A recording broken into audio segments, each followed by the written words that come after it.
Даниел Троев е психолог. Част е от екипа на Сдружение Чудно и вече от 3 години показва иновативни техники, които така наречената чудна психология прилага. Методите са много творчески и провокират въображението на хората. Актрисата Десислава Моралес пък ни разказа за своята среща с хумора и абсурда.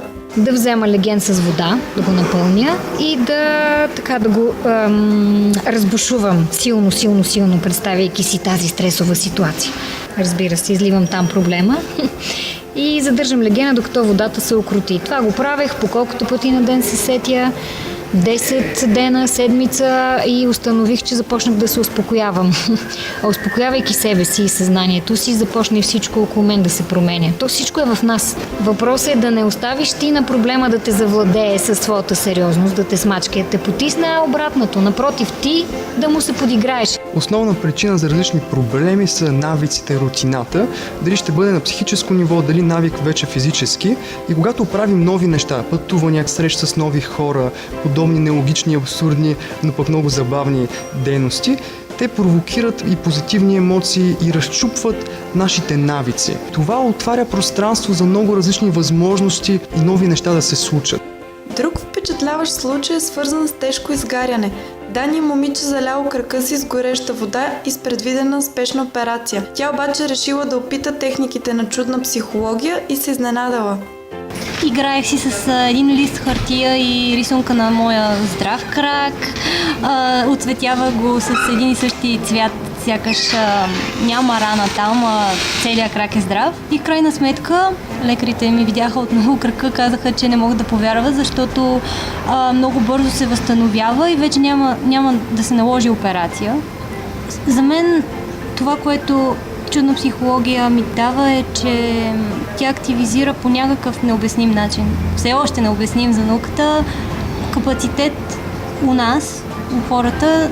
В случая моя беше за капацитета ми за оздравителен процес. Този метод е поредното доказателство колко много от човешкия потенциал не сме развили и колко малко знаем за собственото си подсъзнание. Терапевтите не поставят диагноза, защото с нея човек още повече се отъждествява със своя проблем. Вместо това те експериментират и тъй като всеки от нас е различен, той решението на проблема му е индивидуално.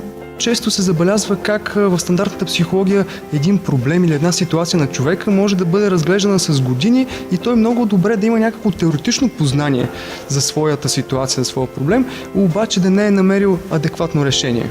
Преди време имах един интересен случай с една жена с панически атаки. Беше ходила при друг психолог, който й беше казал, че трябва да се напусне работата, ако иска да се оправи от този проблем.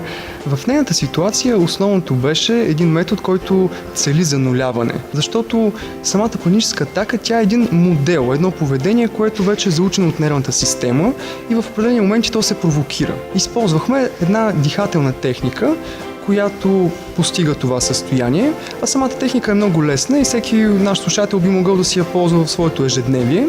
Човек трябва да започне да си наблюдава дишането и по-конкретно да отбелязва моментите на пълен покой между вдишването и издишването. И все пак, нека запомним най-важното. Чудесата и хубавите неща в живота могат да се случват доста по-лесно от конвенционалните представи и живота всъщност не е борба или нещо, което трябва да се преодолява докато се стигне смъртта, може да бъде едно хубаво преживяване, изпълнено с радост и творчество.